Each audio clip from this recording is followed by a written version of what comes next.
Praise the Lord everyone. My name is Kruparani. Now I am telling about 10 commandments in the Bible. నేను తప్ప వేరొక దేవుడు నీకు ఉండకూడదు. పైన ఆకాశమైనను కింద భూమి ఎందైనను భూమి కింద నీళ్ళయందైనను ఉండు దేని రూపంనైనను విగ్రహంనైనను నీవు చేసుకొనకూడదు. నీ దేవుడైన యెహోవా నామమును వ్యర్థంగా ఉచ్చరింపకూడదు. విశ్రాంతి దినమును పరిశుద్ధముగా ఆచరించుటకు జ్ఞాపకం చేసుకొనుము.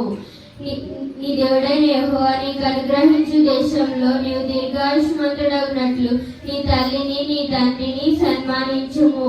నరహత్య చేయకూడదు, వ్యభిచరించకూడదు, దొంగిలకూడదు, నీ పొరుగువాని మీద అబద్ధ సాక్ష్యం పలకకూడదు, నీ పొరుగువాని ఇల్లు ఆశింపకూడదు, నీ పొరుగువాని దాసినైనను అతని దాసునైనను అతని ఎద్దునైనను అతని గాడిదనైనను నీ పొరుగువాని దగ్గు ఏదినైనను నీవు ఆశింపకూడదని చెప్పాను. Thank you.